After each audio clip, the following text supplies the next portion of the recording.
Good morning, Paradise. Thank you for having me as well. I'm Okay, sorry, we can we are, barely hear you. can you hear me? Yes, we can. And thank you for joining us today. Everyone, please note that this call is being recorded. Yes, you can go ahead. Okay, so I can share my screen, right? I think I can Yes, share you my screen. Okay. Good morning, everyone. I'm tempted to turn off my camera because I'm not seeing any face, so I might as well, go with the flow of the room. So let me share my screen. But thank you very much, Paradise, for having me here. Um,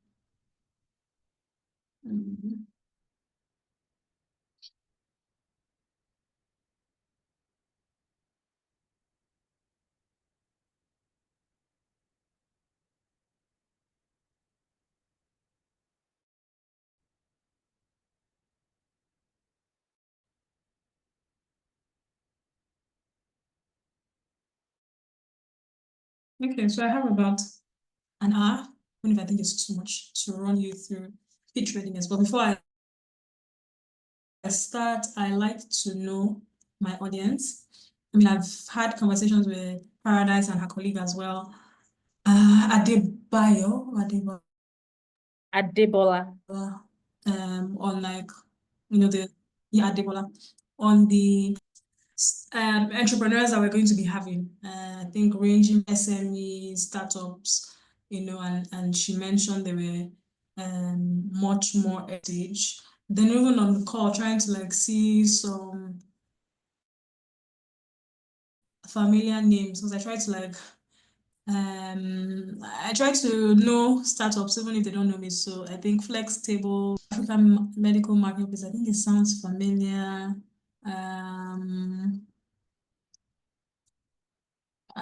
Okay, so most of you named yourself with your name. So I mean, if you could quickly name yourself with your business name, that would also help. But yeah, I think I try to know a couple of founders as well. So I feel like we're a lot. I like to get to know people before I start, but like we're a lot on the call. But I mean, nice to see you, Flex Table. Nice to see you, Chantel. Nice to see you, Kemi, Paulette, Recyclers. Okay, yes, I think we can just drop our, a brief about ourselves in the chats. I actually have been reading it, and someone was like, Kewa is from Delta. I'm actually from Delta. So please feel free to just drop like I would say drop a pitch, right? So pitch your business to me in the chat because today's session is going to be on pitching. So I want to gauge, before what this was just like a very short elevator pitch that most people give, and after the class, this is it. So please, everybody, I urge you, drop your pitch. Please drop your a one or two line pitch on the chat. If you're feeling confident, can we have someone just quickly pitch their business? I want this to be very interactive class. I know we have our cameras off, which is fine. I try not to pressure people to have their cameras on as far as, we're all having conversations and enjoying it. But I want this to be very, very, conversational, so neutral boom. Please go. And anybody else, please raise up your hand. So just like a very, very quick business pitch. That's why you started after exclusive breastfeeding of my baby at 6 months. I was looking for natural instance for her. So I checked supermarkets, I couldn't find what I wanted. So what I really wanted was a cereal that is beyond grains and fruit. And after so much research, I came up with my own and I fed that with it. Sorry, That was Kemi. how Nutrabomb came to existence. Can you hear me? Hello? Yes, can you start again? For some reason, like you're moving very fast. We have time. It's fine to speak slow. Okay. I don't know if Okay, it's so my end. Yeah. okay. So So Nutrabomb started after exclusive breastfeeding of my baby at 6 months. I was looking for a natural instance way for her. I checked some of the supermarkets. I couldn't find what I wanted. What I really wanted was a cereal that is beyond grains and fruit. I want something that contains animal protein like egg, fish, meat, some kinds of fruit and vegetables. And after so much research, I came up with my own. I fed my baby with it, and she grew up with it. Some moms around me actually asked what I fed her on. I gave them for free, and they later came back asking me to produce more. That was how Nutrabum came to existence. My name is Oluwakemi Olaniyo. I'm a nutritionist and the founder of Nutrabum Nutrition, a company dedicated to redefining child and maternal nutrition in Nigeria. At Nutrabum, we've crafted affordable, locally sourced, nutrient-dense products for children, lactating mothers, and health-conscious individuals. Actually, we not sell foods alone. We also educate parents through social media, webinars, and then school programs, ensuring that children get the right start. Nutrabum, in 2 years, we have 5 team members working with Nutrabum. We are NAFDAC certified, CAC certified, and with the help of social media platform and one-on-one marketing, we've onboarded over 20,000 customers in and out of the country with 5 stable distributors in Nigeria. We've generated a revenue of about 18 to 20 million naira. And why do we need this grant? We need this grant to upscale our production, which enable us to deepen our impact and also expand our reach. Thank you. Thank you very much, Kemi. So I think we'll end at Clinton. I know there was someone else who had his hand up, but turned it off. So in case anybody puts their hand up again, we'll end at Clinton because that's the last person on my screen. But very well done, Kemi. You're like one of those people who have probably gone through like maybe 5 different programs. So I've already been drilled on the art of pitching. That was a really good pitch. Encapsulated like everything about your business. But just for others to note, it doesn't need to be that expensive. I know she went into, why we need this grant and all. That is great, but I really just need like an elevator pitch, selling your business, right? So what your business does, why you're the best person. Just very quick, again, I'm not going to give too much insight because that's what we're going during session today. So just really quick pitch. Okay, I see Oluwakemi. Ewimi Fashion has his hand raised again. Okay, I think that will be the last person. Okay, thank you very much, Kemi. That was really good. So flex table. All right, so good morning, everybody. I am Chidera Waimike. I'm the co-founder and CEO of Flexible. Flexible is a marketplace that connects remote workers, creators, individuals, and businesses to spaces for work, events, meetings, and productions. And we are making it ridiculously easy for people to find and book spaces. Thank you. Very short and straight to the point, and well done on what you're building at Flexible. Very good page. I feel like could be done a little bit would have been added, but again, that's why we're in this session. I'm sure you shortened it also because of me. But very great page. So over to Victory Okwazu, and I hope others in the call are all taking notes because I feel like in things like this,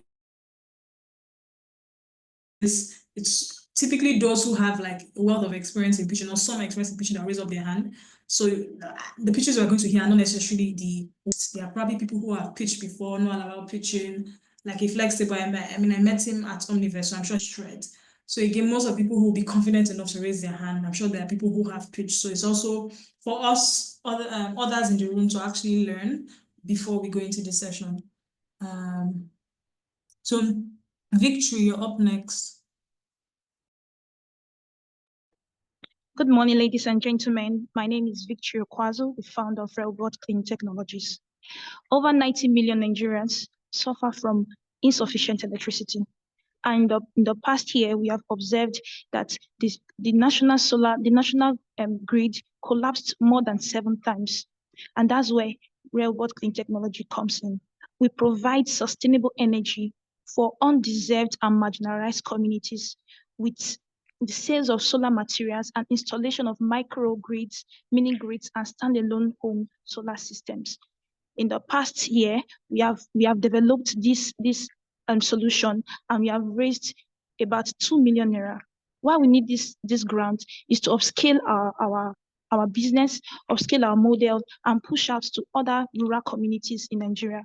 We look forward to popularizing this solution to about 100 communities in Nigeria, which we affect 1,000 persons, 1,000 households in Nigeria. Thank you. It's great. Well done, Victory. Very spot on. I like the way you started with data. I'm seeing more and more hands. This is not demo, but Clinton, I'll still end at Ewini, but I'm really happy that I did this and very spontaneously because it's actually helping me to know how I'm going to take the content. Like I said, I had a call with the Nest team and they talked about like the targets, the startup audience I'm going to interact with. But now even coming, I was like very early stage. But now that I'm even having conversations with most of you, I know it's really not that early stage. Most of you already have an idea of what pitching is. From the pitches, most of you have already even pitched, so it needs to be better than the average pitch, right? I can't deliver a class that is intro to pitching, right? So I'm really happy that this is happening. And maybe we would hear some more before we also go in.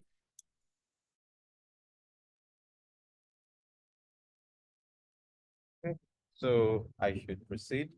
I am Clinton Mbono, founder of Kudura Innovations. With our products Lightbulb, we are tackling the issue of ineffective educational methods that has resulted in up to 50% of students in some African countries suffering from inefficient learning outcomes. For many tertiary institutions, they keep battling with improper automated processes, thereby missing out on the records from the grades of the students that we use to provide personalized learning experiences. By leveraging AI and social media, we are providing personalized learning experiences through WhatsApp for over 700 students across Nigeria and one tertiary institution so far. Thank you. Thank you very much. Ewimi, that was actually a good pitch. I know all the pitches are going to be really good, but let's just keep, having it rolling. Ewimi, do you want to go? All right. Good morning, everyone. My name is Afiz Arumere, the founder of Ewimi Fashion Village. Ewimi Fashion Village is a culturally focused and sustainable fashion brand where we upcycle waste leathers into beautiful fashion accessories while transforming African Ashoke fabrics into versatile braces. Thank you.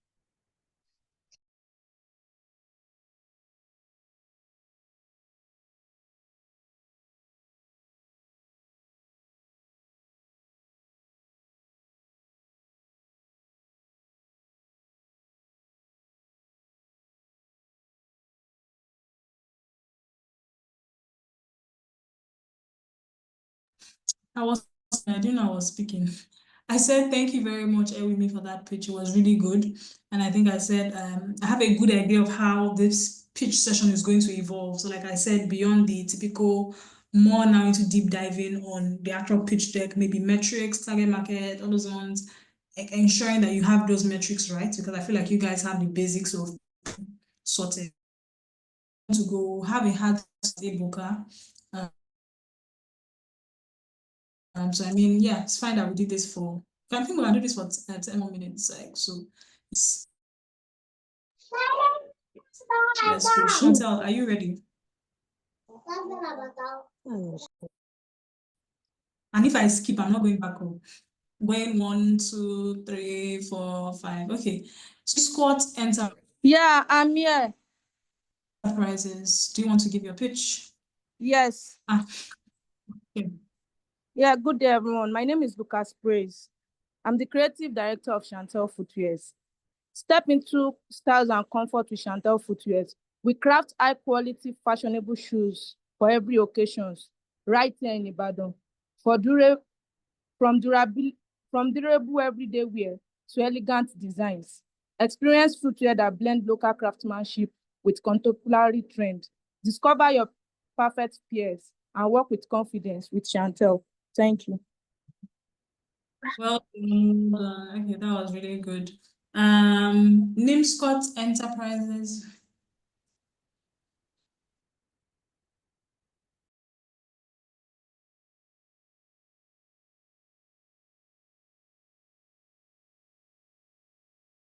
Nimscott Enterprises, can you hear me? So like I said, we'll move really fast. Someone is not ready because this is much more, introduction, but I haven't said learning. So 1, 2, 3, 4, 5. Okay. Leomi Enterprise.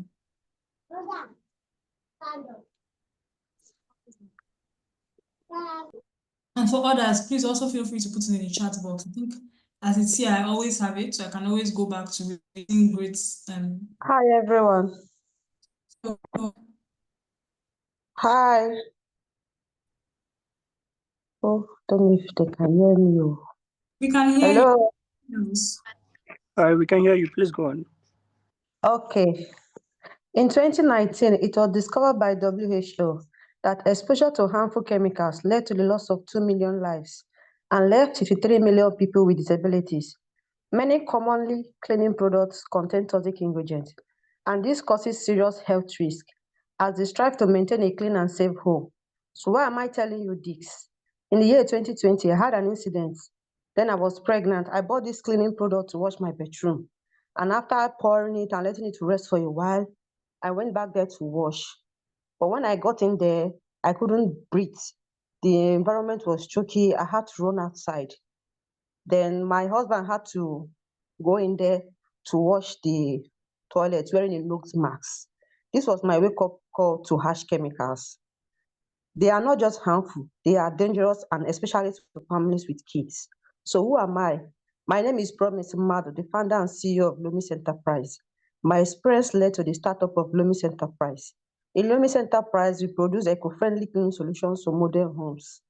Our flagship product, the Lumis 2-in-1 tiles and toilet cleaner. It's a game changer, it's eco-friendly, non-toxic, and offers exceptional cleaning powers while being safe for families and environments. Now, let me tell you about our numbers. In just 6 months, we have sold over 1,005 units of our products, generating 3 million naira in sales, in revenue, with 12% profit margin. This demonstrates a strong demand for our products, driven by urban working class mothers and families seeking for solutions and affordable cleaning products. So, thank you.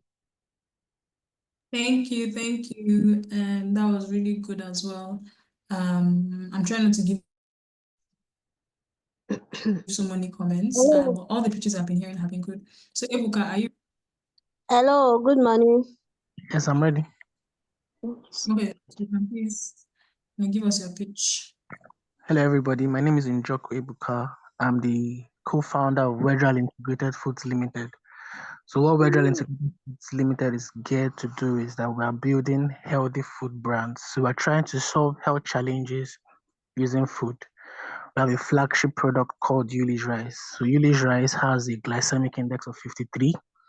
What this allows our customers to do, our consumers to do, is that when they eat it, their blood sugar does not spike. It's suitable for diabetics and people who have sugar concerns. We've done about 3,000 sales since 2022, 20 million in revenue, 20 million plus in revenue, and a customer retention rate of 60% plus referrals. This is our flagship product. We hope to produce more other products that can solve health challenges. This is because we've discovered that drugs adversely affect our consumers, and we're trying to see how we can biologically manage health conditions using food. Thank you very much.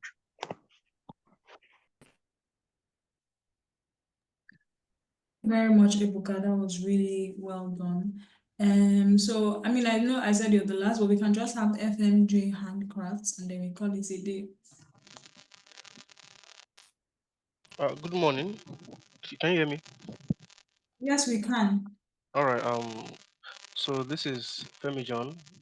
I'm the lead creative for FMJ and the Crafts, and I'm sure you'll be surprised to hear this morning that 70% of musicians we have in Nigeria are actually shadows of themselves.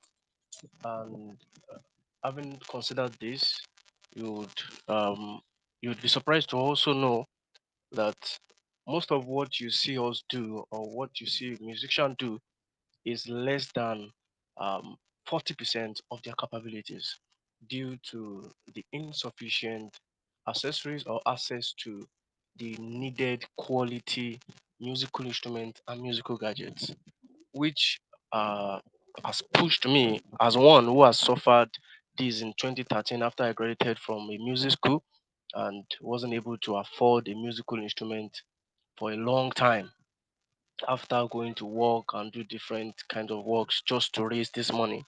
I made a decision to start producing a musical instrument instead of buying, and which brought up the idea of FMJ Handicraft, where we produce musical instruments such as electric guitars, electric violins, acoustic violins, and now with locally sourced woods and accessories, and also recycled furniture woods. You know, we in Nigeria we have lots of woods used and kind of waste, and now we pick them up, we recycle them, we rebrand them. According to research, a wood would last over 5,000 years if well treated. And so we went through the process, and we have currently serviced over 1,500 musicians. We've partnered with schools like Mountaintop University, organizations like Mountaintop Guitar Choir, which has over 3,000 members in Nigeria generally. And we've also worked with schools like Chrisland, where we train them also on how to maintain their musical instruments and how to work with the ones they have. Pending the time, we are also able to produce the flagship products we are currently working on. And that is all about FMG and the crafts. Thank you. Thank you, thank you. That was very well done. In many years of working in the entrepreneurship space, I've actually never, encountered someone working in like the music space. I know you do music trainings.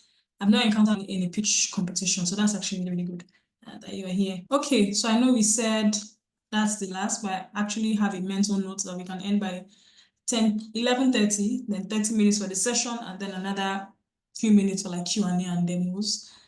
So Zeal Cycler, recyclers, do you want to quickly go? You have just a minute. Okay, thank you. Can you hear me? Yes, we can. Hello, can you hear me? Yes, yes. Okay, thank you. So Zcycler is a waste recycling and social enterprise based in Ilorin. We operate a digital asset as an incentive-based scheme where we collect recyclables from the post-consumers and then we reward them with digital assets which they can convert to cash or household material. So in our 1 year of operation, we've actually recycled 17.5 million plastics and then employed 34 people, local indigenous in the environment with a diversity of we have 25 women and then nine male. So what we've recycled so far, the 70.5 million, that translates into 350,120 kilogram of plastics and generated over 127 million naira in revenue. When you look at it, waste is a big problem in Nigeria, and most of the waste generated in urban and the rural areas, they overwhelm the existing infrastructures by whatever waste agencies we have in Nigeria. So that's one of the reasons for the setup of the recycling, and then also to create job opportunities. Thank you. Thank you very much, and a huge round of applause to everybody that pitched. I think we've probably listened to more than 10. Exactly 11:30 will be starting, which is now 11:31. I like to keep to time, so please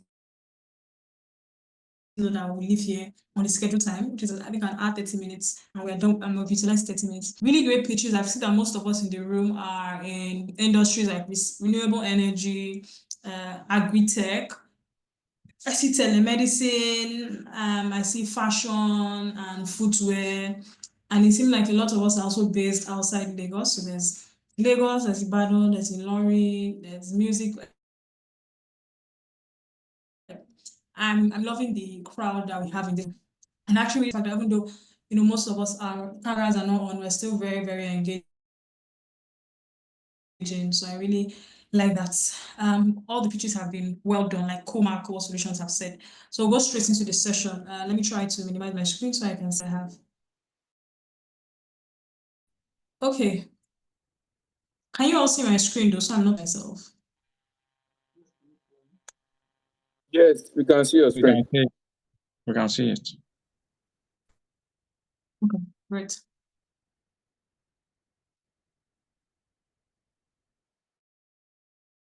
Okay, so I typically in sessions like this, I like to do like a pitch 101. right? Previously I would have asked, what is pitching and this, but again, with gauging the responses that we've gotten, I know a lot of us already know what pitching is, but I mean, for the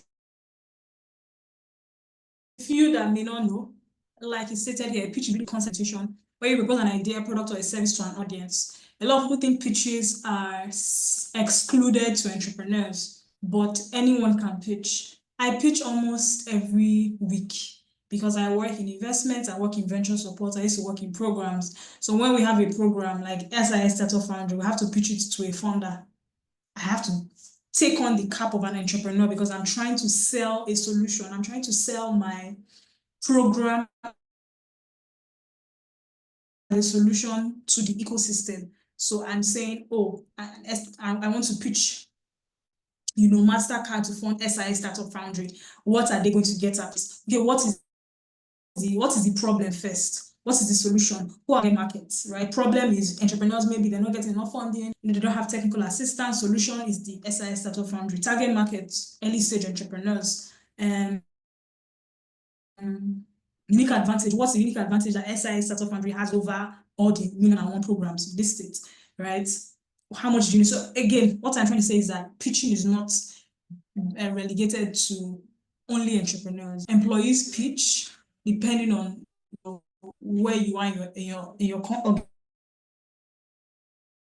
organization, especially people in sales, right? So again, most of these things you're often learning. I think entrepreneurs do a bad job of keeping themselves.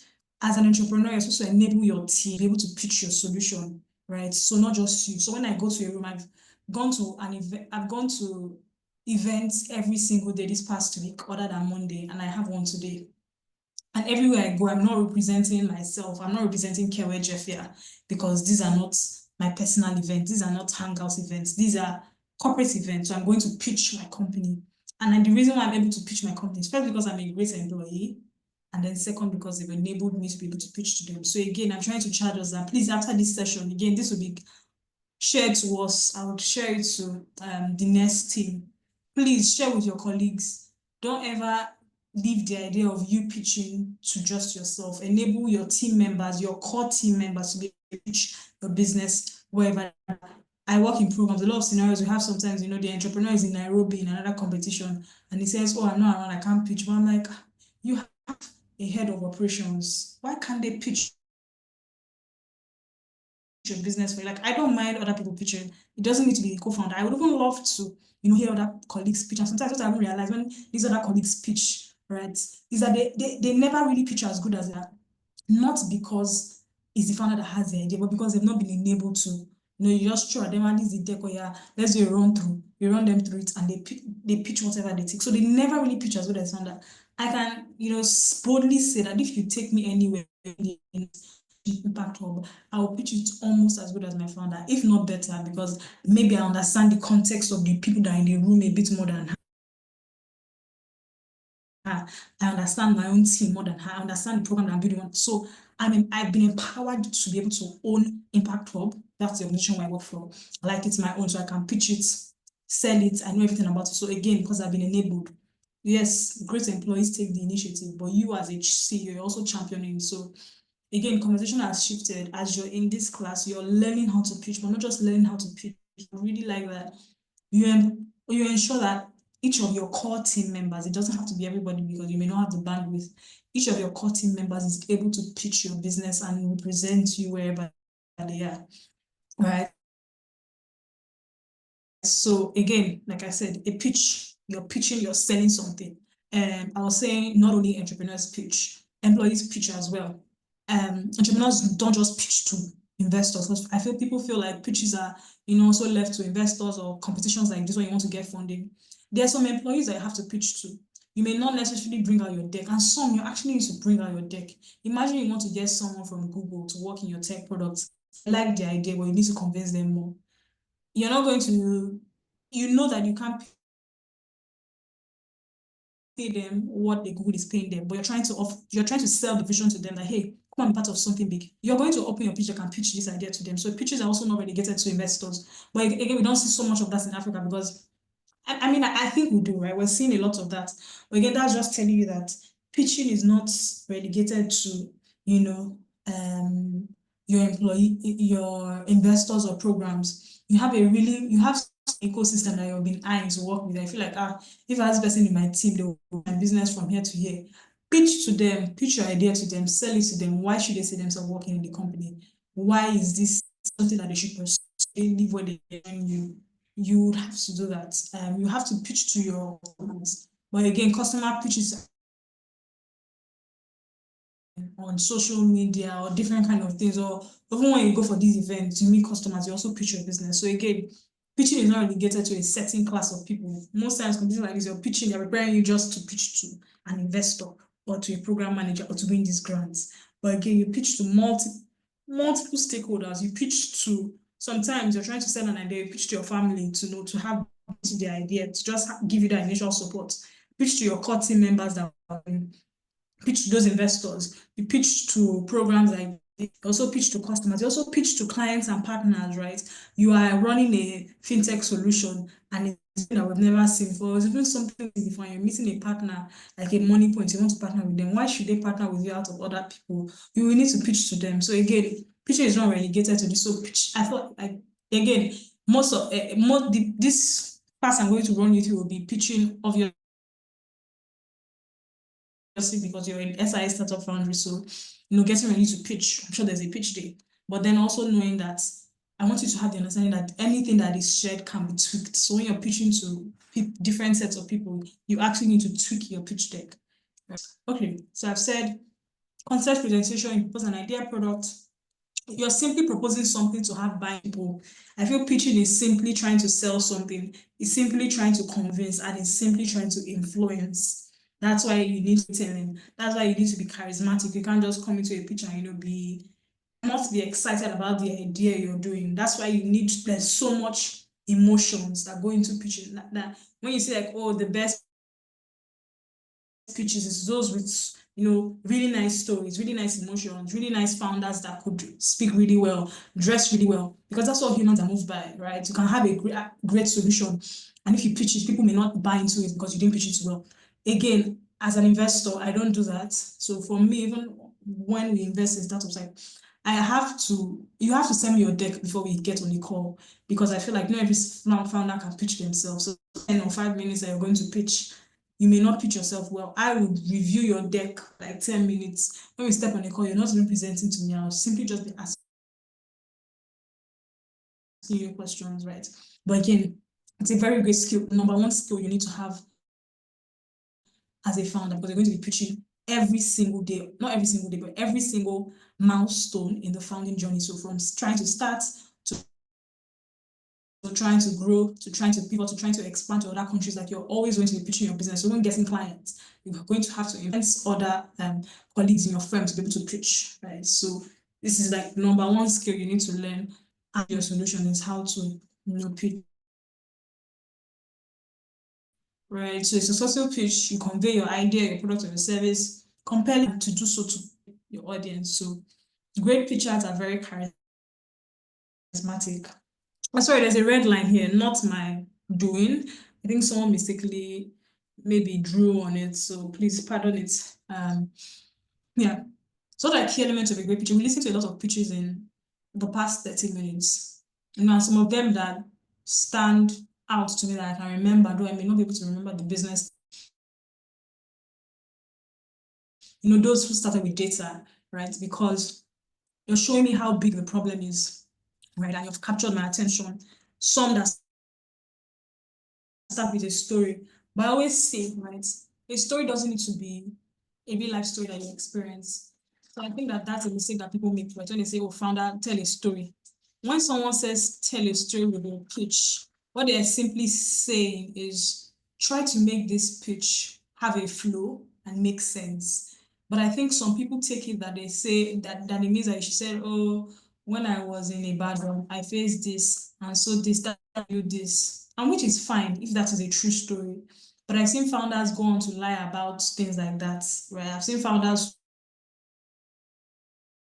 who, said something, and I'm like, I know you personally, and I know this hasn't happened with my friend. Like, why did you need to paint a small lie to, do this? So when someone says tell a story, just like when someone says tell a career story, like It doesn't necessarily mean tell something that happened in your life. It's just paint a story out of any experience you're given. So if you're using data, paint a story about it, right? So you're saying 90% of people face it, which is why this is the problem, which is why my solution is the solution. Then now we're going to target market. So you're seeing that is the story that has been well thought out, is compelling, and has a flow. That doesn't necessarily mean I should know and find out how your problem, faced an issue. I feel like a lot of early stage founders, they do that. They're like, oh, it's like when it's a problem that I face personally, it invokes more emotion. It may, but if it's not well thought out, it wouldn't. So that's the honest. So again, I'm just saying elements of a successful pitch, right? Have a hook. You go into a room, go into a pitch session, and maybe one that your pitch is the last, and you're seeing that the judges are tired.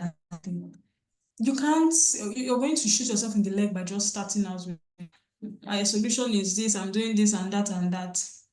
You need to have a hook. That can be a strong, strong to grab attention. That can be a joke. You're just trying to wake people up to notice you, right? Because first of all, when people notice you, then they pay an interest. So that's simply it. So again, I want to just shift our minds from the, structured way of pitching, where I'm saying problem statement, target market, there are other elements to pitching, right? I've seen people pitch around nonsense and get funding for it because they were charismatic, maybe because they had a British accent, maybe because they went to Harvard, but there was a humanistic element that compelled someone to do something. There was something they did that provoked the emotion of someone. So I'm trying to say that pitching is not just paper. You are actually evoking emotions in people. You're actually trying to influence people. So see it beyond because if you see it just like, oh, paper, I have a great idea, like you're going to be worried as to why you see people who, have worse solutions than you, that are getting funding, they're getting media attention. Or you see people doing the same thing exactly as you, who even maybe started after you, and they're getting so much attention, media craze, and you're like, I've been doing this and nobody's giving attention. So there's another element to it. It's not just, having the great pitch, which I think is great. I feel like, first of all, your pitch should even look good. If your pitch doesn't look good, like when I open decks and it doesn't look good, that's like my number one throw off. Your deck is just doesn't look nice. If it means you paying someone, please pay. If it means you using Canva, I don't know why someone would pay for deck, but again, depends on how complex it is. You can use Canva. This deck made with Canva, and I think it's fair enough. But your deck should always be good. You can start with a bad deck, but I think when you get to this stage of trying to pitch for grants and all, please have a really good deck. Again, so I'm trying to talk about other elements that influence people to notice you. Because again, when you want to pitch, try to look away from just, I'm saying problem this, and will give me money. That's how I live my life, right? So if I want to apply for a job, I'm not going to put an application because that from application they'll offer me a job. I'm taking it step by step. I'm going to put an application that people would see it and they are so triggered by what I put, or they feel like this person is a genius and they just need to speak to the person. So I'm not putting an application that I've gotten the job because of that. No, I'm just putting in a very application that will drag you to that you must want to speak to me. And the moment I speak to you, I'm creating a persona. I'm very convincing that you say, hey, let me know more about this person, right? Maybe have a physical chat with this person. To have a physical chat with you, dress so well, smell so nice, have great conversations beyond just the professional world. This person is charismatic. I enjoyed having conversation with this person. This person knows, is personable, right? So again, all these things, pitching, blah, blah, blah, raising funding, there's so much emotions that go into it. I work as a scout. I try not to work as a scout again because I'm also heartbroken. There's so much emotions that go into it. You see, sometimes you send a deck, people are like, they're not going to, they're not investing in this, but they invest in something worse. Right? They invest in a counterpart that I gave you the market leader and you invested in the person who is in third place. But what evoked your emotion? But what made you invest? Your emotion was simply evoked, right? That you didn't think further to go through maybe a data room and compare between these people who is actually doing better. You were just sold that it was the person who did this, that's the market leader. But I'm trying to be really fast because I'm still in the first page. But again, pitching, you're also evoking emotions of people. Try to make people notice you. Look nice, smell nice, be personable, have your numbers well, be confident, right? Don't start some pitches and you're making it seem like the stakeholder is the all in all. I mean, I get it, be very kind, be very enthusiastic, be very polite. But again, I feel like some people are often like, when they feel like the founder doesn't care whether they give them money or not, that's when I'm not that kind of person, right? But some people are just crazy like that. But again, you're pitching, and that's why you should be confident in your solution, right? Pitch your solution like this is the next best thing, or this is the best thing after sliced bread. I'm pitching to you to give you a chance to give you a chance to an opportunity. I'm not pitching to you because you're my last card, or like without you, some people pitch like this funding will not do this without me. When I was a founder, and any competition I stepped into it knowing that with or without this money they're going to give me, I will implement, I will do my idea and give a chance to be part of a story. Do you want to take it or not? I'm not going to say that, but that's the version I want to evoke within you. That, hey, as you're a judge, you're sitting there, like you will need to give 500K grant. You're just simply thinking that, see, with or without this money I give this girl, she will do her idea and she will do it well. Do I want to be part of the story that I can, after she's successful, I can say, oh, we supported her in this, she's now doing excellent. Do you want to be part of the story? So I'm evoking that emotion in them because everybody wants to be part of the success story, right? That's just one way to look at it. Again, beyond emotions and everything I've talked, beyond emotions, the way you present yourself about your industry, again, when you're pitching, I feel like people don't understand that so much of the ball is in your court, right? When you're pitching something, I have a rule when I pitch, right? An entrepreneur, when I'm pitching solutions, anything I'm not sure of, I don't say it. I feel like some people, when they are pitching, they use their own hand and shoot their leg, right? It's not so tough. Like, it's not so tough. You're pitching a solution and you're giving wrong data, you're giving wrong facts. Everything should be verified. Again, I'm saying, like, so much of pitching is in your court. Ensure you just know anything that you don't know. I was going to a data room for a startup and he put competitors. Competitors are doing terrible. And he put them that these are the future unicorns. This one has returned 4x to his investor. I'm like, okay, you are shooting yourself in the leg. Remove this because this thing is going to provoke more questions. But if they don't, the likelihood that they'll bring it up is 0 to none. If they don't see, they don't know. So much of the ball is in your court. So again, verify that anything that is on your deck, if they wake you up in the night, you should be able to answer it to the hardest, not to the barest minimum. You should be able to answer it to a very expert. If there's something that you can't answer, if there's something that you don't know, if they say, oh, you want to text works and you don't know that, oh, you need to work with a banking as a service provider, like, okay, just go and learn and understand that one first, right? So again, in your pitch, so much of the ball is in your court. So now there's also let me run through the key elements and we also go through here because I feel like I'm trying to move to what I think is relevant to most of you in this room. Well, let me go to like the Zoom chat and see. So someone said they wanted to ask a question. As some of these things I'm saying relatable because I want to ensure that, again, I'm carrying everybody along because I was just looking at my screen. But again, does anyone want to maybe share an experience they've had with pitching, maybe one great and one not so great, and what you think happened? I just want to get like a pulse in the room before I go. And yes. please, I'll keep to time. I have a few minutes left. Hello. Good day, ma'am. Yeah, Joseph, thank you. Yes. Thank you for this beautiful lecture you've just started with us. I want to know, by experience in 2023, I'm an alumni of Tony Alumni. I won their grant, and I presented that same, because we pitch, if you follow their program, we sent our pitch and we skate through.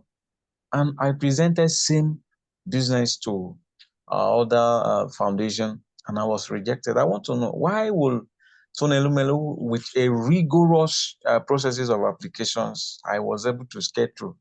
And then most of the other organizations, I can say that they might not even have the standards Tony Elumelu set up. And I was rejected. What could be the reason? Thank you. That's my question. Mr. Joseph, I didn't call for question. I came for reasons. I'll quickly answer. I've tried to 30 minutes for questions. And if we don't have questions, then maybe we can do other things. Maybe someone can present their deck and we can quickly run through it to say, okay, do this, do that, do this, do that.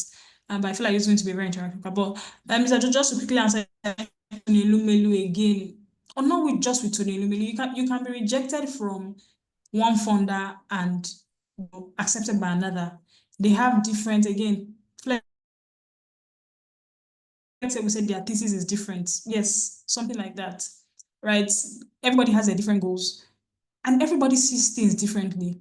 As far as the same person that evaluated your startup into Nelumelu, that will maybe evaluate the orange corners, there's no reason why they should select you. There are different people. One person might think that this idea is great. Another person will say, hey, I've seen people do this. It may be because they think the idea is not good. It may be because it doesn't have the traction in it. It may even be because maybe they are funded so much like this and it's like, we're funded 50 people doing this.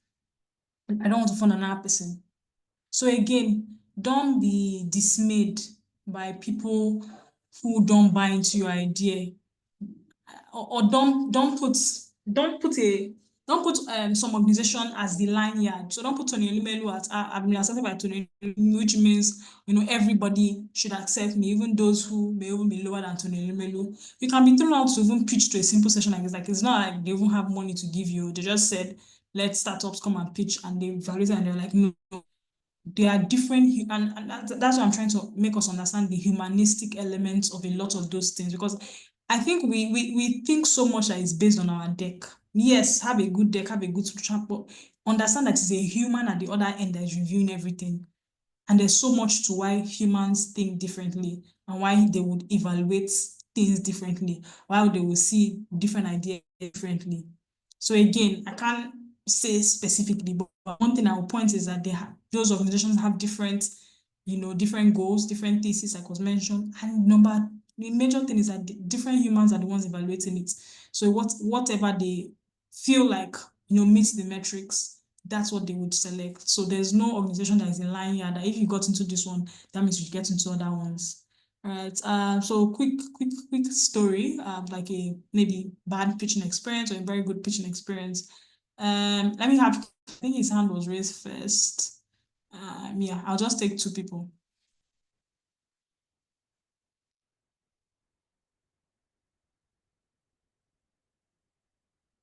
Clinton, do you want to go?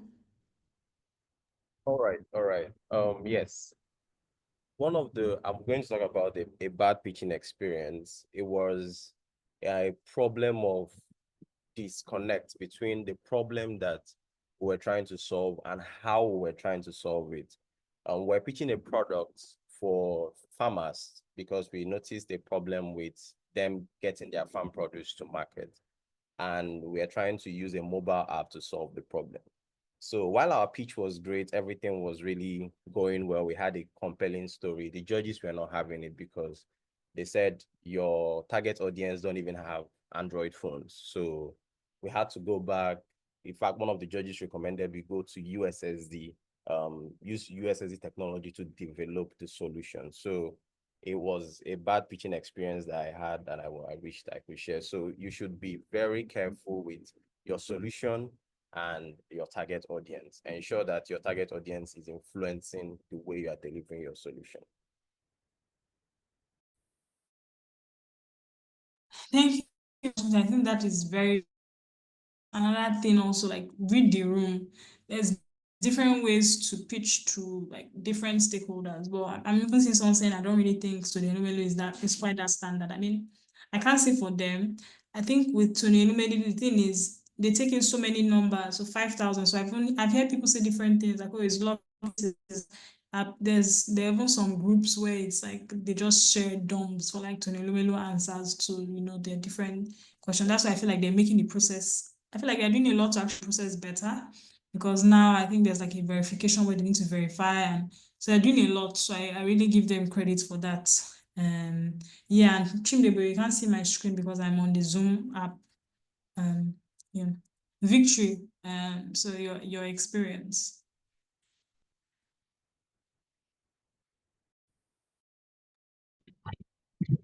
Yeah, my experience pitching was, I think, so I was pitching and this stakeholder was trying to like make me calculate how I generate revenue for this.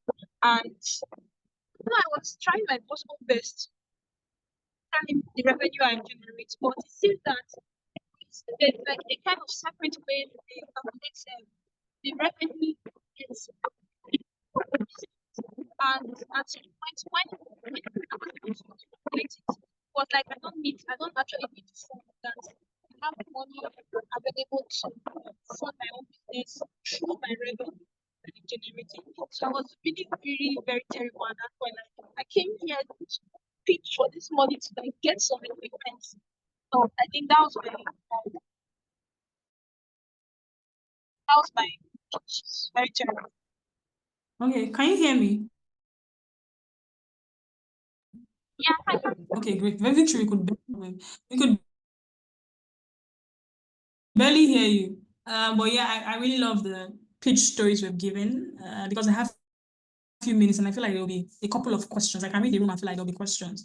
And I'm trying to make this not to be so structured. I want everybody to take something out of it. Right, this is how to do this. I mean, you come out and you forget it. But if there's something that strikes you, you need to have one or two things you always remember.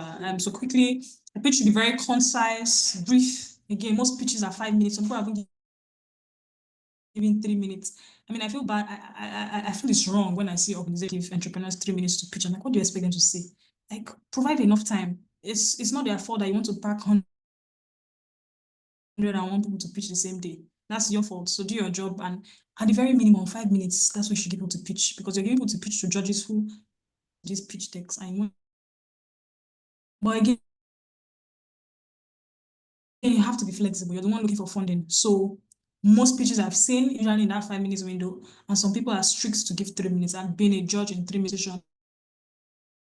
my organization has done pitches that they said 3 minutes. I mean, everybody's trying to keep to time. I don't think it's right, but that's just the way it is. You may not be able to change that. So again, everybody should have, standard 5 minutes pitch, very clear, very concise, drive your points, free of all the technical terms. And if you're using a technical term, always be sure to explain. Be very passionate, show enthusiasm and confidence. That's what makes people notice you. If you're pitching there and you're not passionate about it, I would have the notion that maybe you don't really care about the business, or does this person have enough drive to, push this, right? You would need to love the problem you're solving. Know your audience, tailor your pitch to your audience. Same, pitch to investors is the way you should pitch. Investors, if you're pitching for VC funding, they want to see big, want to see this. That doesn't mean you should lie. That means you should, that means you should hype, for the lack of a better word, those things that they want to. You should expatiate and focus on those things that they want to see, right? Know your audience. Again, that's what I said. Practice. You can never have pitch practice. And again, one other thing I do, anticipate questions. I'm always shocked, like, you have pitched 5 million times. You're pitching to someone who is not necessarily a thought leader in your space. Like, I feel like when you're pitching to a normal person, like a normal investor that is not even sector agnostic, you have so all in your power, because to really, enter into things that you didn't talk about. Why? Not because they're dumb, but because you can't know everything about everything, right? That's just reality. You have, especially as investors, like I know more about fintech than I know about some sectors. I know more about climate tech than I know about logistics tech, right? So in some times, the pitch is skewed to, the strategy much more about. And that's why, for me, one of my standard for having introductory calls with founders, that you have to send me your deck, because I need to search everything so that you're not pitching a lie, because some people actually pitch lies, right? Pitch wrong numbers, pitch fabricate things. I have to ensure that you're pitching the truth. There's a lot of the ball is in your court, so with that you can anticipate questions. Don't always be so shocked with questions that come to you, especially if you're pitching multiple times. You should be able to anticipate questions, and even as you're pitching, answer those questions. That's something I even do when I'm pitching programs. Like as I'm pitching this opportunity, I'm answering a question. Oh, this is like, so you don't need to ask it. I'm just positioning myself. I know so much about it, and you're answering people's question by just pitching, right?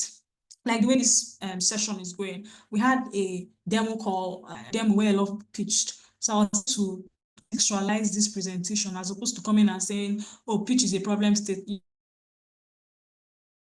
You have to do a problem statement solution. Like if I did that, I mean, I'm sure some of you will be sleeping because you have gotten into the foundation, you've gotten into even SIA that's on Foundry, where some things that you needed to do before you got into that, right? So again, you have to know your audience and tailor whatever you're doing to your audience. Hook, we've talked about hook. You have to grab people's attention. I want us after the analytic side of pitching, right? It's not just great deck, you are the best founder, you are this. There's so much charisma, there's how you speak, how you present yourself. There's how people, like someone can just give you money. They think that they're giving you because you are the best at it, but like, I just like this. Do they have facts to prove it? They don't have anything, right? They don't have, but they just like this person and they're going to give them money. And we see it all the time, especially in the VC space. A lot of times you speak to investors, so why did you invest? They're making this in revenue, this market is so big, they're going to do this. I'm here, oh, yes, you're investing in the founder, but you're from what the person is saying is the emotional side. I'm not hearing, oh, the person, maybe worked at Google for this amount of years, this solution he's building, this was, something he focused in the company, he saw this solution, presented it to them, they did, so like you're just hearing, oh, great founder, he knows how to pitch, yeah. I'm like, again, but that's the humanistic side. I'm someone, take advantage of things that you can take advantage of and stop crying. A lot of times you go on LinkedIn and see some founders crying on how VCs invest in that. You can't change them, right? So take advantage of it, do what you have to do and do it in an authentic way, because you also don't want to now start presenting a lie. Market opportunity. I wouldn't go this deep into this because I feel like pitch has the different elements, but this class is just focused on like how to pitch. But then even in how to pitch, there's having a great problem and solution statement. There's market opportunities. Let me quickly run through it. So problem and solution statement. Most of us did it right. Problem that the industry is facing. Problem has to be good and big enough. Your solution is simply your business. I hear people say, oh, the problem is this and the solution is this. Like your solution is not, your solution is business. Your business is the solution to the problem. So most people, when I try to pitch, I'm like, say your problem statement of this, whether you back it by data, you back it by a personal story, you back it by, what you think happened in the ecosystem, or something that, yeah, you back it by anything, that problem, and then your business is simply the solution. Then you show us how, how your solution is effectively solving the problem. Market opportunity. For those who are pitching VCs, or not even grants, they want to see how big is the market. So you need to ensure that your market sizing is correct. There's total addressable market, there's serviceable addressable market, and there's serviceable obtainable market. Sorry, there's nothing like TOM. It's TAM, SAM, and SOM, right? So you need to understand market size, and that one is another course on its own. We can't even dive deep into this. Like, it's actually, when I was going into VC, I actually did a course that was a module on market size, and I did for a week. So I'm really, really good at market sizing. So it's not something we can dive deep into how, but again, always have your numbers right, because if someone is pitching to me and they're pitching wrong numbers, in my work, I help startups with Foundry. Someone, sent wrong, and the first thing I have to do is like, you have to do this, because you can't be pitching wrong numbers to a VC. Who knows these numbers more than you? Why some of these people have an advantage over you, right? And that's why I say, like, if you're a thought leader in a specific sector, they have an advantage over you because they've heard multiple of this. Imagine you're a fintech and you're pitching to a fintech VC. They've listened to 500 fintech speech. I'm sure if they wanted to deploy a fintech solution, they should be market leader. but they decided to be a VC. You can't be pitching rubbish. Like, you have to come with your data because they know more than you. And it's not bad that people know more than you. I would even love people to work with VCs more than them because they can actually help you, right? To work with people who know more than you implementing your solution, because a lot of trouble you would have faced, they would have solved it for you. Then your business model, please show us how you plan money, right? Your pricing strategy, your revenue streams. I'll quickly run through it because I like keeping to time. Show us your traction, right? You started a business. There's always something before. I feel like before you're pitching for something, before you're pitching to clients, before you're trying to involve other people in your business. So that's the approach I take. But maybe people are more daring. Before I involve people into my personal thing or my business, I would like to have some traction. Why? That shows them that this person knows what they're doing. That shows them that with or without me, this person is going to achieve it. Again, I say I design programs. A lot of times, before I want to meet a funder, I would like that there's some traction. I'm saying, oh, this is not the first time I'm doing it. This is the second time. This is the third time. These are the people I already have on board. So you are telling them that, please, to jump on this because it's the next big thing, right? So always show numbers where you can. And if you don't have numbers, it's fine to start and chase your not necessarily numbers. It's fine to achieve something, right? I don't invest in ideas. I often invest, like when I submit things for pitch competitions, first thing I go is check if there's a website. Because I can't invest in an idea is a dime a dozen. I have 101. If someone wants to, create an idea bank, I can literally sit for a day and drop 50 ideas per day. So an idea is just an idea. I don't know why people want people to run with them with ideas when you're not Elon Musk. And even if you're Elon Musk, like, show me something, right? At least something more than a business name. Go to market strategy. How do you plan to enter into the market? Plan to acquire your customers. Some of us were doing, things like shoemaking, things like this, where we have so many competitors, and that's fine. There's so much more space for us. But how do you plan to get customers, right? In your area, there's someone already doing your business. How do you plan to acquire the customers that are already going to that person? Because you have to, right? As much as you're going to target another segment, most times you're really just acquiring other customers. The same way all of us use Sims, and sometimes you switch to Glow, this, that, bad network, right? They're not necessarily going to the rural areas, even though they should, to get new customers, right? We're simply the ones switching. So again, something I try to do is ensure that your business has like what they call high switching cost, right? So that means if a client wants to leave you, the expense that they will spend to go and meet another person should deviate them from leaving you, right? And sometimes that's unique to different businesses. Okay, very quickly. I think one thing that I should, highlight on is competitive analysis. I'm sorry, this is supposed to be right. A competitive analysis like should show me why you are better than your competitors. I see a lot of competitive analysis like that the person purposefully left the main competitor that is doing so well that they literally have no advantage. And I always say, like, when you're pitching fintech and you're doing payments and you didn't put Paysafe and Flutterwave and you're putting other ones, I'm like, okay, so what of the market leader, right? If you feel like you can't enter the market with the market leader, then you should switch your idea to something else. If you have to hide your competitors to convince an investor because you feel like if they see that your competitor is doing well, there's no need of investing in you, then maybe you shouldn't be doing that idea. Maybe you should be doing something, you should be innovating, build on what your competitor is not doing, right? So that's my first answer to that, because I see a lot of competitive slides where they'll leave the main person that is the competitor, that they'll put maybe people in other sectors who do other things that are not directly related. I'm like, these are not your competitors, this is your competitor. How are you really different? And then you realize there's nothing different, and the competitor will eat the market and you will die. All right. Also ensure that you differentiate yourself, not in branding, not in that you like differentiate yourself with hard facts that your solution is better, right? Maybe you're offering a unique service, you're doing this, you're doing that. Sometimes a lot of times, so many competitive analysis. Deep down, you know that there's no competitive analysis, you just want to put something there, right? It's like there's no real competitive analysis, you just want to put something there. Always try to see how you can be more competitive than the people who, are your competitors. Even me as a professional career person, like I have my own competitive analysis, even though I don't have a pitch deck about it. Maybe I should even create a pitch deck for myself, for my career. But I have a competitive analysis, like why I'm better than, another person that's doing the same job in my industry. right? So there always has to be a competitive analysis. Team, your pitch or your company is not all about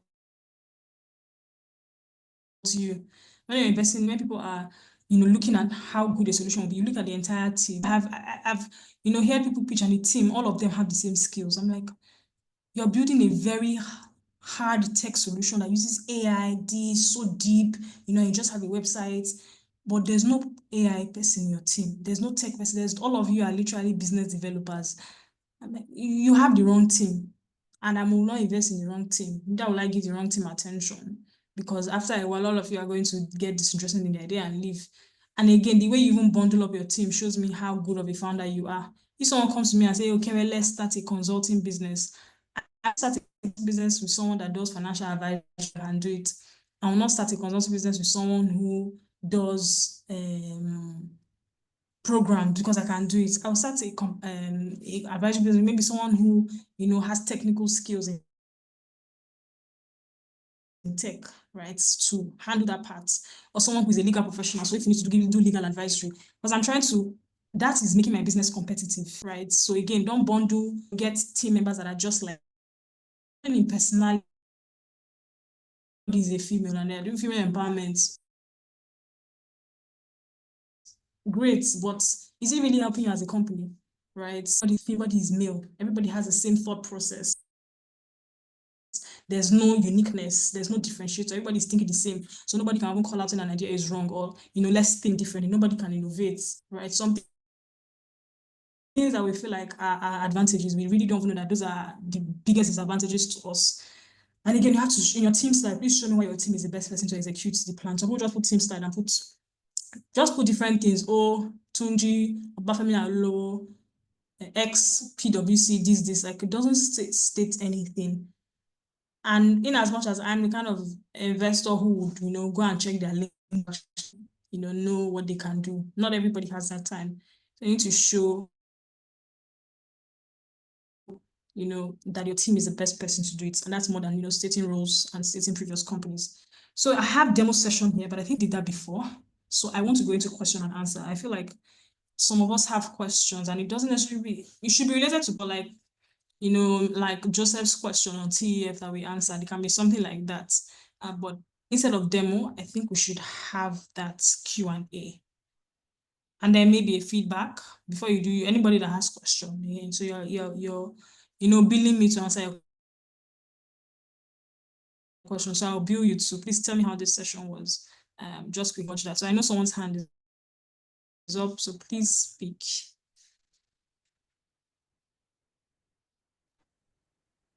Hello, good morning. Hello. Yes, I can hear you. Okay, so thank you for this section. So I have two questions, and they are all relative to team. So most times, there are situations where people are asked to list their team, and if their team are up to 10 or something, it becomes too much for a startup, or it becomes too broad, too small or too broad. So where do we draw the line? That's the first question. Now, the second question is about some people that want to have the access to your team's LinkedIn or something that is directly related to them. Now I know that is not professional, but however, like the illustration I want to give now may not be ethical.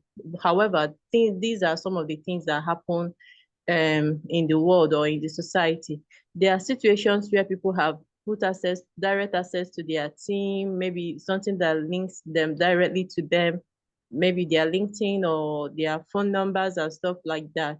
And some people some competitors end up going behind to reach out to these people to offer them GC offers, maybe because you're a startup or the person is a startup, to come and replicate, in as much as they have their NDA. I don't know if you get to come and replicate whatever you are developing as a team. Now, remember that even though you have your NDA and these people are not replicating exactly what they are doing with you with them, remember that it may be difficult for you to go through the process of recruiting these people because you are, or whether you like it or not, there is this financial restriction, even though there's this financial restriction and stuff like that. So how do you how do you strike a balance with all this? Thank you. Thank you very much. So to be honest, you lost me. Like the question was so long. Please, the first one, can you just like minimize it? Let's go slowly. And that's another thing, like when you're pushing bundle information. So just shortly, the first we'll move to the second one. Now, the first question is this. How do you draw a line between like there are some investors that come and tell you that your team are too big or they are too small. Where do you draw a line with that? Because they are not in your shoes. They don't understand, not even when they understand, they may not understand the processes or why you have to pick that particular team that you have. So what happens when someone comes and say, oh, you're a startup and you have up to 12 team? I think that there is too much. Or maybe you are a startup and you have up to 10 team. I think it's too, you have just 4 or 5 team. I think it's too small. So where do you draw a line with all those, whether they are too much or too small? Where do you draw a line with the team, or where do you draw a line with the investor?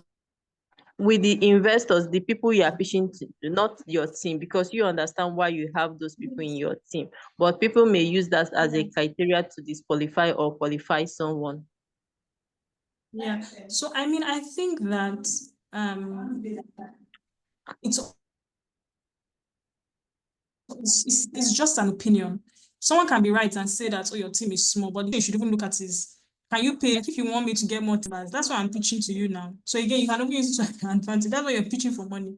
So you're going to, obviously, you can decide to hire more people, but don't have cash to hire people. I mean, who are you going to add? So I don't know if investors actually look out for how small a team is. Me, I rather, or big a team is, I rather a small team, because a small team is showing me that they have low operational cost. They can easily scale this solution. I like a team where even the solution can suit the co-founders. I see so many teams that, if one person goes, there are 50. If one person goes, everything is lagging. And there are some teams in the US, they were like 5 years ago. You'll be surprised how many people are in that company. I think it was like 10 or 11, though please heard it in a company. So I think that I like when like teams are small. If an investor says your team has to be really large, that's an opinion. You can decide to look into it. If that dissuades the decision, there's nothing you can do about it, to be honest. So yeah, I think that there's nothing. Sorry for the noise as well. There's like construction going on where I am, but there's not much you can do about it. That's an opinion. So you look into it. Do you need more? If you don't. So now the second question is, people that need you to give detailed information about your team, they want to have their LinkedIn profile, they want to have their phone numbers, they want to have everything that has to do with them. As much as I'm not saying this is seen every day. However, that does not negate the fact that this happens in the industry, not like in this industry or something, where people go behind or competitors go behind and try to renegotiate with them and onboard them on their own team, which destabilizes you as a startup. I don't know if you get. So I don't know, should we be concerned about things like that? Because I don't think I'm a big fan of give out every information about your team. I'm just asking whether it's right, just for that protection, not irrespective of the fact that NDAs have been signed and stuff like that. Yeah. So I mean, I'm curious about the audience. Who is asking for information on your team? Sorry, I didn't get your question. Who is asking for, in this case, information? No, so when you were talking, you said that there are Sometimes you have to is put it in an investor or is it a competitor? their LinkedIn profiles and others. I'm not accusing you directly. It's just a question. I'm asking like who. I'm not saying it's an accusation. I'm just like, you are trying to turn some. Who do you think is going to use it? Is it the investor? Is it your competitor? Anyone can use it as long as the information is there. It can get out. Because do you hear me? It's an open information. Yes, So I'm talking. again, Can you hear me? Yeah, I can hear you. So yes. I didn't actually say put your link there about LinkedIn. I said I said I would, as an I typically would check their LinkedIn. Okay. Put their name. Once I have someone's name, Okay. I literally have almost everything about them. That's how I see it. Like as far as like, there's nothing to hide. If you put your name on your team, but if I want to find them, I'll find them. Just check them on LinkedIn. Know them as far as we work in the same ecosystem. So don't try and conserve so much information visible. No problem. It's just a question, I understand. People Thank can you. either ways. But I think again, that's what I was asking, who is getting information? Is it your investors or your competitors? I think you when you need to partner with a competitor is they have no reason to ask for your employee details. Right. So again, that's why I was saying contextualize. If you're sending a deck to a competitor, maybe things that you would remove, you will not necessarily put your competitive analysis. You are going to remove something. So if your team is one of the things you have to remove to protect, people reaching out to poach your team members, contextualize. Investors want to enter into a partnership, then you begin to remove some things so they don't have. So that's what I was asking who that is going to. Okay, so flex table. All right, so thank you very much for this session. It was really insightful. My question is around market size because there has been a problem for me. What happens? My question is, what happens when the market you are building for, or the product you are building, there's no very accurate information on the market size, or there's existing information, but the information is not for the market you are currently serving. So how do you navigate that?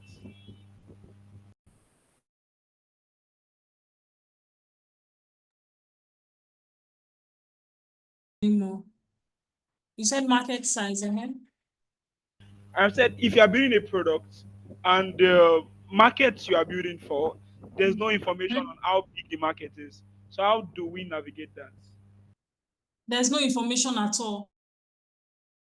Yeah. There's no So information. again, with market size, I think that we've come to the place where on how many co-working spaces are in Nigeria. I know that is like your industry, but there's information on housing.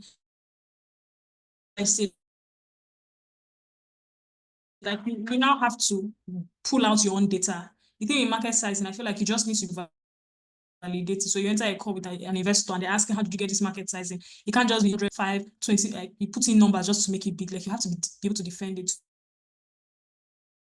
So there may not be market of, this is how many co-working spaces in Nigeria, but there's a market of real estate. There's a market of something related to your industry. So you have to use what you have. I get you, like it's very true. Like there may not be the adequate data, but you have to like use what you have. So there's some data that relates to you. You now niche it down and do a market size. And that's why most times, if I put you and your competitor to do a market size, you guys will never number, right? Because you guys are going to find calculation. The same thing with valuation. If I want to do a market size and you tell me I want my market size to be 5 billion, I'll give the only thing I just have to defend it. So again, a lot of these numbers, I say they're a myth, but they're not the most concise. That your market size is 20 million total market doesn't mean that you're going to get it. It just shows me, okay, this market is big. Okay, that's nice, something to be excited about. But yeah, I was just saying like market sizing, valuations, models, they are not the most accurate. Like it doesn't necessarily mean that you come to that is the most accurate data, but try to get as accurate as possible, right? But utilize whatever you have. I'm just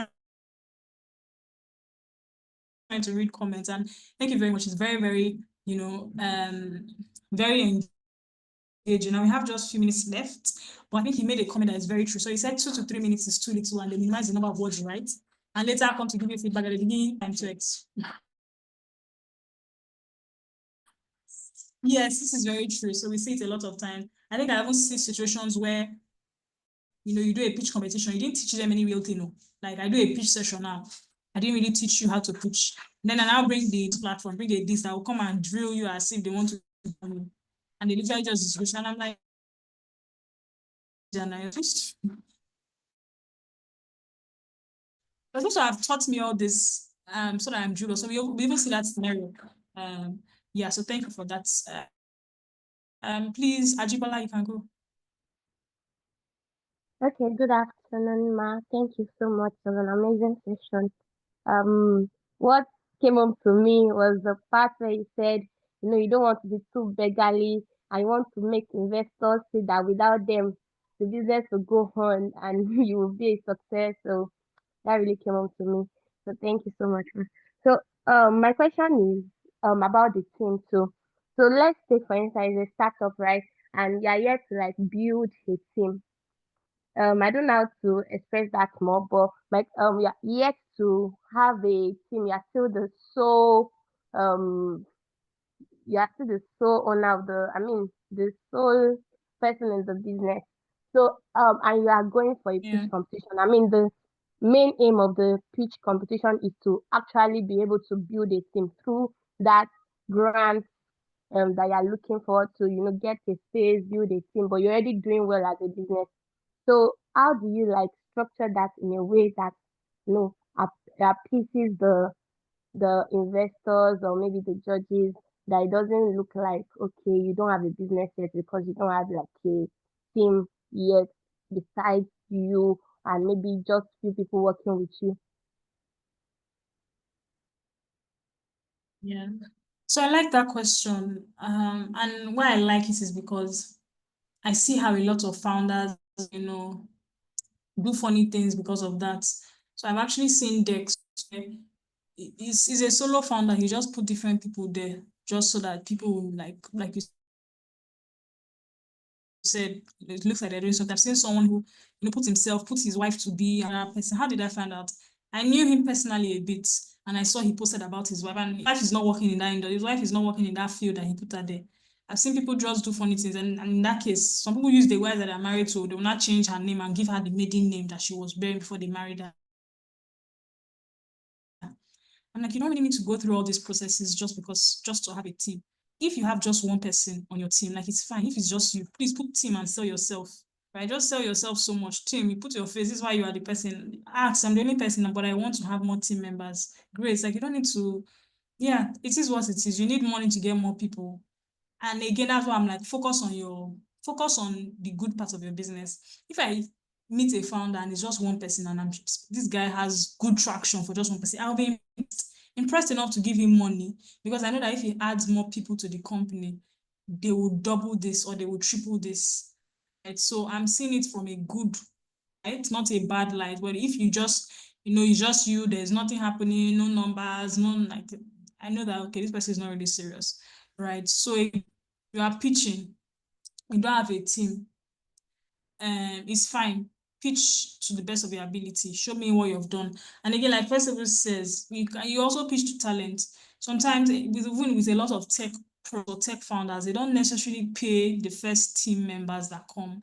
Like they do like equity. You have equity in the startup, or some do ESOP, which is employee stock options. Someone is working for free, they have equity, like a different agreement. So again, that's why you are an entrepreneur, you're convinced. If you really need people and you don't have funding, you can't say funding is the issue. That's why you are stuck where you are. You have to convince people to work for you for free. I've worked for free, so it's not the hardest thing. They have to, like, people have to see what is in it for them. And it may not be, in that case, it's not money, right? Maybe they love their guests so much. It's something that they would have done on their own. They believe in you so much that it's going to be the next unicorn. You have to make them see why they should join you. So you are selling it to them. Okay, so I know someone's hand is raised, but there's some questions here. Video product demo versus live demo, which do you recommend? Anyone works. Ask the person you're pitching to. It's a pitch competition that I give you 5 minutes. You can't do a demo, because I feel like that thing wastes time. And then sometimes when your demo is now not going and your time is going. So it depends. I would typically, when I'm interviewing founders and maybe I'm on a call with them and they're like, oh, let me do a demo, I'll ask you to send it to me, because that's time that I used to ask you meaningful questions. I get answers from you. Let me watch it myself.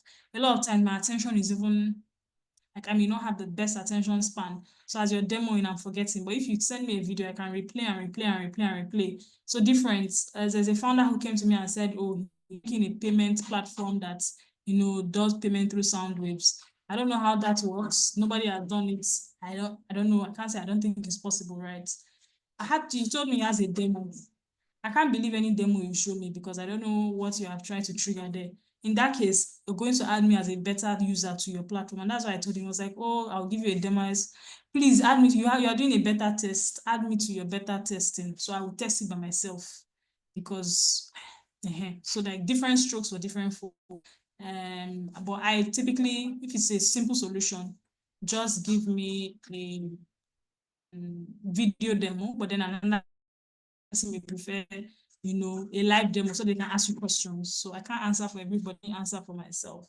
Another question was, what common mistakes do entrepreneurs make when they pitch and how can they avoid it? I think I answered most of these things during the pitch, not knowing about the industry. Like you want to do a fintech solution, you don't know anything about it.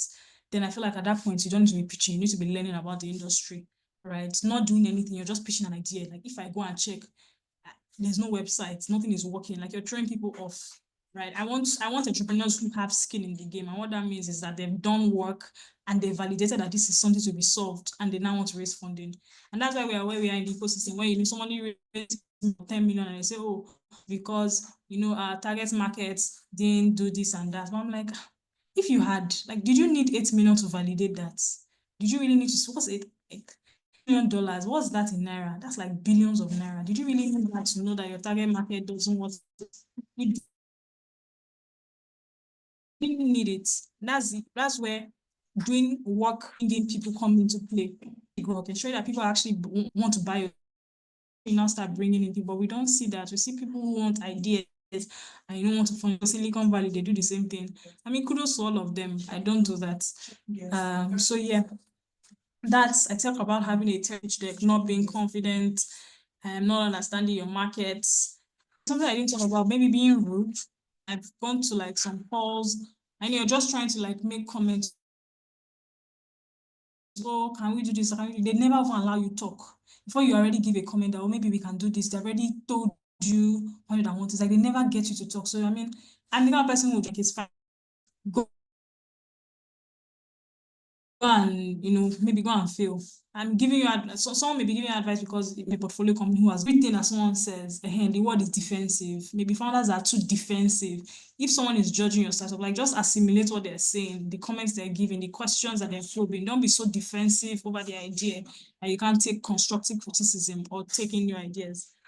Okay, so please, the person that has his mic hands up should please answer. I'm still going through the comments, so I'll answer any question as well. Our time is up, but I'll just quickly answer any question. Okay, thank you very much, ma'am. Very amazing section. I appreciate. So my question is it compulsory that we add our ask, probably the amounts we are seeking for in a pitch deck? Like, is it compulsory? Thank you. That's my question.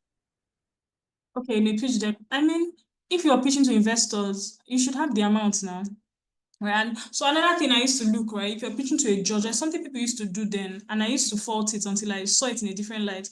So some people, you're pitching for like a program, price is 500,000, and you put your pitching for $2 million, right? I used to fault it that, like, why not tailor it to just pitch to 500,000? That's what they're going to give you. But then someone may looks in a different perspective. When you're pitching on competition, a lot of times they bring outside people. Put the full money you want to raise and it may be bigger than the grant amount, right? You're stating that you are open to other funding because if you're raising 500,000 Naira, that's what you need to do everything in this life. That's what you are put now. That's what they believe. And maybe you're the one that now wins the funding. The case closed, you have your money, so let's go. But that is like a small chunk you actually need. So yeah, I think it's important to put how much you are raising in your slide. For judging competition, speak to our manager, hey, I need this amount of money, I need 5 million, but you guys are giving 500,000. Do you want me to put in that specific 500,000? Is it fine if I put how much I need fully? So you have people in the room who can actually give me that money. They're not limited by, I'm raising 500,000, maybe I want it. So again, ask questions, but the purpose of a pitch is an ask. You are pitching for an ask. So if you're pitching and you don't need money, maybe you are pitching to get partners, that's your ask. If you're pitching because you're pitching an employee, your ask is, that you don't necessarily need to put how much you're raising. But if you're pitching to get money, then you need to put money there. Is it possible to make sales during a pitch? Yeah, definitely possible as far as these are your audience. Okay, I think those are all the questions. Thank you all so much for staying. I think this call was an hour 30 minutes. When I was speaking to the next team, I was like, I don't need an hour 30 minutes, just give me 30 minutes. But when they said it was 50 people. Thank you very much, Kewe. I am sure we all enjoyed the session. Yes, thank you for having me as well. Yeah, I'm not sure if you answered this question, but someone said, okay, that's not for you. I think I'll be the one to answer that. Someone said, how long is the pitch duration and are we using a pitch deck? Yes, you are going to be using a pitch deck. So I would advise that you start working on your pitch deck now before we ask you to submit it. And your pitch, you'll be pitching for 5 minutes each. So your business, you have 5 minutes to pitch and the judges probably have another 5 minutes to ask you questions. That's how it's going to be like. I hope I answered your question, no board community.